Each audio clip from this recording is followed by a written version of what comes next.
This is Agronomy Moment. I'm Wendell Cohen.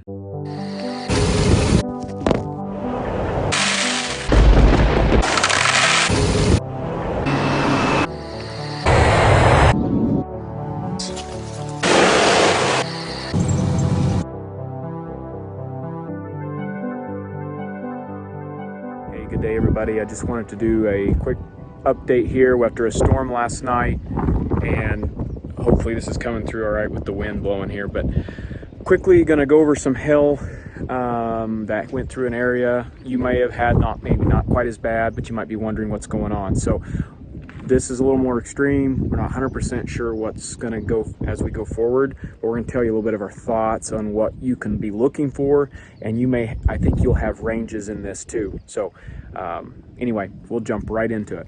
Okay guys, like Wendell said a minute ago, this field, obviously we're going to take some time before we know for sure the end result, because we're the day after the storm. But a couple of things to look at. First off is just the range of different levels of injury we see on these plants. You look at the first batch of plants here. This plant here actually had a little bit of a bud left. You can tell it took a shot right there though, so I'd probably count this guy out. But the key here is that it was broken off near the soil line too, so that plant would have been out. You look at these, there's no damage on the hypocotyl below the cotyledon area, but the damage ended up breaking the plants off below the cotyledon point. So those three would be out as well. There's no place for those plants to recover from. As you move to these plants, you see we have pretty good damage in places. However, you can see that there's still the main growing point intact and is actively growing today. This plant here is a little more interesting. Even though the cotyledons are still semi-intact, you can see the damage from it. This one's actually broken off. There are two buds associated with each of these cotyledons, and you can see in this case this one here is actually starting to grow a little bit. Even though the main bud was taken out by cutting here on the stem, at the cotyledon area there's still two buds left, so this will have two stems that will come out of this main stem and give you a double stemmed plant. These, however, the main bud is still intact, the apical meristem area is still active, and they're still growing. So these guys, I would expect to see them recover. This one here, probably not so much. He took more damage, just got the tar beat out of it. It'll be harder for it to recover. These three guys here, even though they took a lot of damage, the cotyledons are still intact, the new trifoliates are actively growing, they will recover fairly quickly. You move on down to these guys, they didn't take quite as much damage, and they still actually have unifoliate leaf material intact. So these guys will actually probably recover slightly quicker than the ones down here that lost all of their leaf area, because they have more area to interact with the sun and produce sugars and starches needed for the plant to survive. So in general, the majority of the plants have a fighting chance. There's some losses, but it'll require 4 or 5 days to get back into these fields and see what regrows and recovers. And I had and by the way, this is Scott Dickey here, agronomist for Regional Agronomy Manager here for Beck's. And I had a question, Scott. Yes, sir.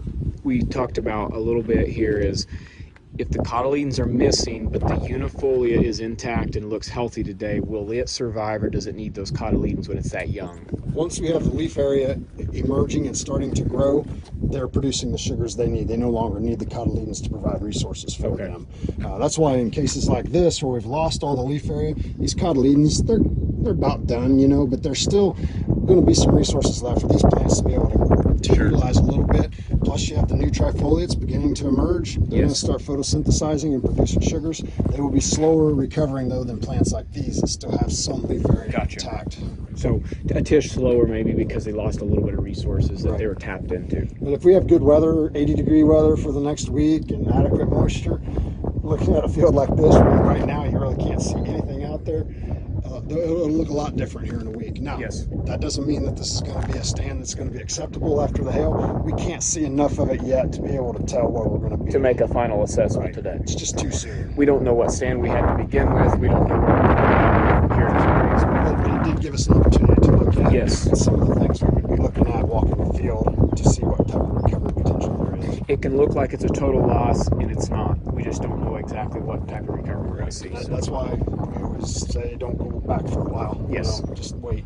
Okay, sounds good. We're going to jump into some corn here very soon, and we'll be touching base here soon. Okay guys, here's the corn we were in, and you can kind of see here we have better conditions here where it looks actually really good compared to what it went through. And then we see one here where it got busted off right here. we roll on down through here, this low area where the water and the hail really did a number on it. So Scott, I'm going to turn it over to you now and let you roll. Okay, like Wendell said, we got into this field. This is about a V4 field. We got 4 open collars on the plants overall. So when we think about corn, the growing point doesn't really reach the soil surface till roughly V5. And so what we're finding is on this plant I dug up, this is one that's kind of like this one where it was all bent over. But what I want to show you is where my thumb and finger are, that's roughly where the soil line was. And you can see in this case, I don't have my knife out, but where the point of my shovel is, that's the growing point right there. So in this case, the growing point is still well below, at least a half inch below the soil line. So it was well protected from all but the biggest hail. So if a guy had big hail, you know, ping pong ball, golf ball sized hail that was very dense and hard, and it took a direct shot on a plant, you can actually damage this growing point and limit recovery. But when I look at this field, even though it looks really bad, it's shredded pretty badly, some of the plants are bent over, these growing points were well protected. I don't see divots in the soil. Now, granted, maybe we had heavy enough rain to remove some of that, but sometimes when you walk into a field that was really severely hit, you'll see divots in the soil where the hailstones punched holes in the ground. So when I look at these plants, I see kind of a range of things to maybe talk about for a second. You look at a plant like this, where it was bent over by water, by hail, but it's wrapped pretty tightly. This one is going to take longer actually to recover than a plant like this one right next to it that probably took just as much damage, but it took enough damage that the whorl was opened up. We removed all this leaf area.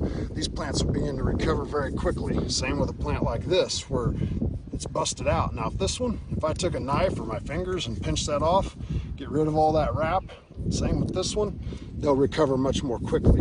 Best thing to happen for us in this case would be to continue kind of windy conditions with 80-85 degree temps, good growing conditions. A few showers maybe? Maybe here and there, but again, some dry weather intermixed with that to allow this dead material to dry up and crinkle and allow this new whorl material to blow through that and get going.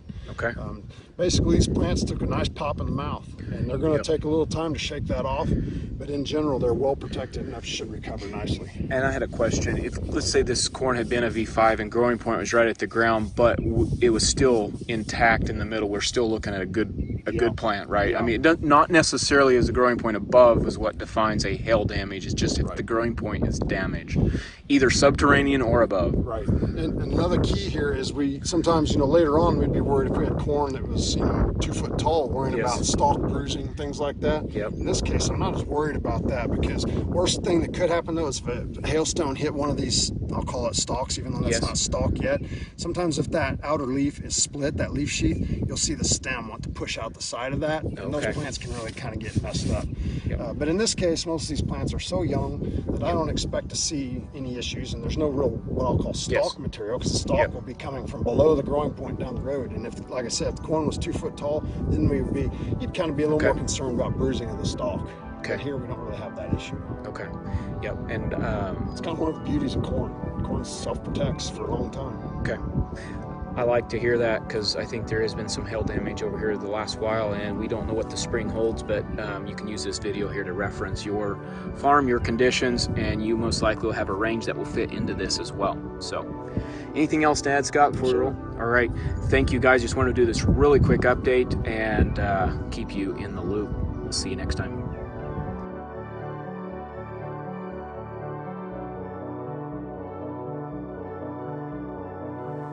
Everyone, thank you for joining us today on Agronomy Moment, a Top Ag Services production. If you want alerts on what we are finding in the field, go to topagservices.com/signups to receive alerts, or subscribe to our YouTube channel. It's our goal to bring you the most recent and advanced information possible. If you have any questions or feedback, feel free to reach out to us anytime. We also ask you that you give us a like and follow our channel wherever you listen to your podcasts or watch these videos. This ultimately helps us reach more people like you.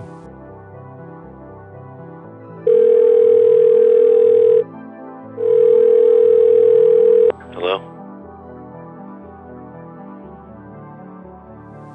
Hey, this has been Wendell Cohen, your show host. Thank you to all who made this show possible.